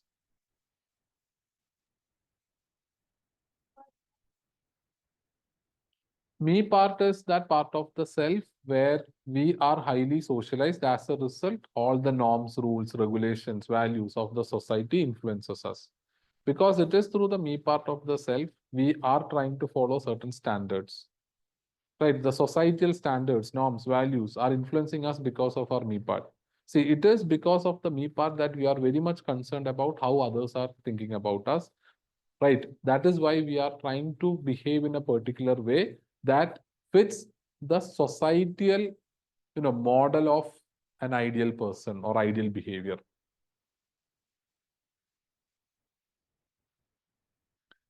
See, I part cannot be connected with that of Merton's deviance because the I part is, see, I part means it is, see, for example, all those people who are highly creative, we can say that Steve Jobs, or we can say that Stephen Hawking, like those people who are highly creative are said to have a significant portion of I part than me part, because that is the source of innovation according to me. Now, this might be the reason why those who are considered to be highly innovative does not usually follow the social norms and values. It can also have negative aspects because when it comes to Hitler, he also had a strong I part. Okay. So it can be positive or negative, but innovation can also be positive as well as negative. Similarly, I part can also be positive and negative. Yeah. But it brings change. Whether the change is positive or not depends, but it definitely brings change. Clear? So I'll just give you a final round so that you will understand that picture in a proper way. Mead started with mind, self, and society. Mind, according to Mead, is the ability of an individual to put themselves in another person's viewpoint to understand the meaning that they attach. Now, this meaning can be of individual as well as of a group. That is why Mead said that mind helps in problem solving. If you ask what is mind, it is the internal conversation with oneself. And what is central to the mind? It is role taking, because it is only through role taking that we are able to put ourselves in others' place and attach or understand the meaning. Clear? Now, what is self? According to me, it is the ability to view oneself as a subject as well as object. Now, what does view oneself as an object mean? We are able to put ourselves in another's perspective and to look back at us from another person's viewpoint. This is known as self, or considering oneself as a object. According to me, it is the self or ourself is created through this particular social process where we put ourselves in another person's point of view and look back at us from their point of view. Now, this process not only happens with an individual, but also should be will take place when it comes to a group, meaning we are able to look back at us from a group's point of view as well. Clear? Is it clear? According to Mead, as a result, in order to develop a self, we need to have social experiences. Right? Without social experiences, we will not be able to look back at ourselves from another person's point of view. Clear? Now, finally, Mead said there are three important stages when it comes to development of self. First is the imitation stage, meaning here the self has not developed. It is the starting stage where the child at around 2 years of age will be imitating the significant others, meaning the immediate family. Here they are not understanding the roles or the meanings, they are just imitating the roles. Clear? In the second stage, that is the play stage, the child starts involving in different types of plays that involves taking role of others. Here, the child is able to take the role of others as well as view themselves from the viewpoint of others. But here, they can only do that from a single individual's point of view. They are not able to view themselves from the point of view of a group. Now, this stage is known as the play stage. The third stage is the game stage, where the child is able to view oneself from the point of view of an individual as well as the point of view of a group. Now, that is why this is known as a game stage. That is, child is involved in team games, where child is able to view themselves from the point of view of their entire team. Clear? And then we said that self has two parts, I part and the me part. What is the I part? It is the spontaneous, it is the hidden, as well as it is the, dynamic part of the self. Clear? It is unpredictable. Individual is not aware of the I part. It comes up in certain situation. The revolutionaries have a significant I part. Okay, all those people who brought change, those revolutionaries have significant I part compared to that of me part. And then Mead said that it is the I part that brings changes in society. Me part, on the other hand, means it is the socialized self of part of the self, where we understand the social standards, norms, values, etc. Here, the individual understands how to adjust with others, and as a result, through the me part, the collective living is made possible. Clear?